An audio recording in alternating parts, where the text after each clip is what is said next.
Bonjour mesdames et messieurs, alors aujourd'hui je vais vous apprendre à fabriquer un réchaud pour pouvoir vous éclairer ou alors faire bouillir de l'eau en bivouac. Dans un premier temps, je vais vous montrer le matériel nécessaire pour fabriquer votre réchaud. Une boîte de conserve. Donc ça peut être une boîte de lentilles, de petits pois, de haricots verts, Des champignons, de flageolets, Les épinards, de haricots blancs, des pommes de terre, de haricots rouges, choux de Bruxelles, choucroute. cassoulet, Il faut juste une boîte. Ensuite, il nous faut de la cire de bougie. Donc moi j'ai des bougies chauffe-plat. Et il en faut beaucoup, il en faut peut-être un bon stock de bougies. Il faut aussi un petit bout de ficelle. Un petit bout de ficelle, ça sera pour faire la mèche de la bougie. Et en fait, c'est tout ce qu'on a besoin. On a aussi besoin d'outils, donc par exemple un marteau.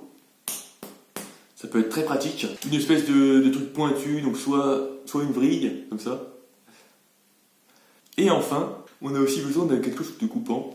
Donc soit un sécateur, soit des pinces. C'est plutôt pour le métal, donc ça vaut qu'un sécateur c'est pas forcément bien, mais un truc pour couper le métal. Maintenant, je vais vous montrer étape par étape comment ça va se passer. Dans un premier temps, tu prends ta boîte de conserve et en fait tu l'ouvres. Tac. Donc tu la vides, tu jettes les lentilles qui sont à l'intérieur. Après ce qui est cool c'est que l'intérieur de la boîte t'es pas obligé de le jeter, tu peux très bien faire cuire des petites lentilles tu vois, avec des petits oignons et des petits lardons. Ensuite tu la nettoies, donc là elle est toute propre. Donc là pour la première étape, c'est fini. Maintenant l'étape 2, et tu fais un espèce de trou. Tu prends le sécateur là, et tu coupes en fait, comme si tu avais envie de faire une petite fenêtre. Donc fais gaffe, hein, c'est hyper dangereux de couper du métal, donc utilise bien des gants.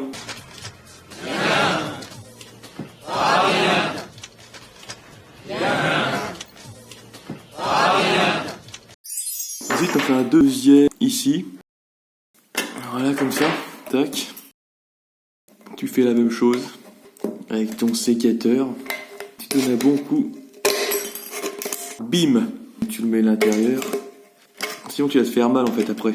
Voilà. Plus de douleur possible. Et ensuite, t'en fais un troisième. Tac. Et là pareil, tu coupes.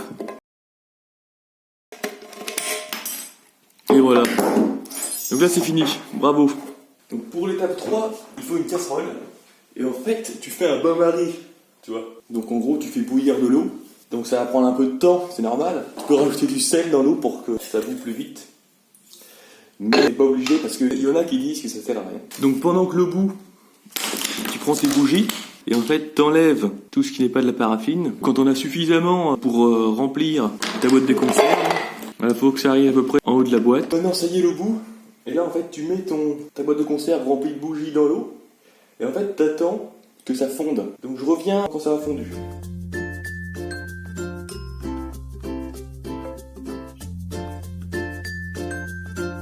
Et voilà, donc maintenant on va passer à l'étape 3. Il faut le fil, tu le trempes dans la cire de bougie, histoire qu'elle soit bien imbibée. Voilà, c'est la mèche. Hop. Ensuite, tu la fais toucher le fond avec un petit bâton.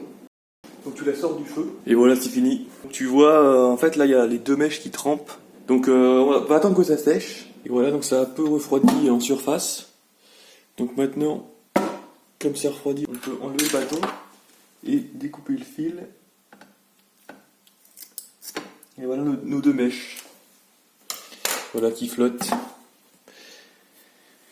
Et il ne reste plus qu'à faire un bivouac. Eh mais ça tombe bien Arnaud. Justement, je suis dans un bivouac. Regarde, je suis en train de faire bouillir de l'eau. On va voir si c'est chaud. Vous voyez la fumée qui se dégage?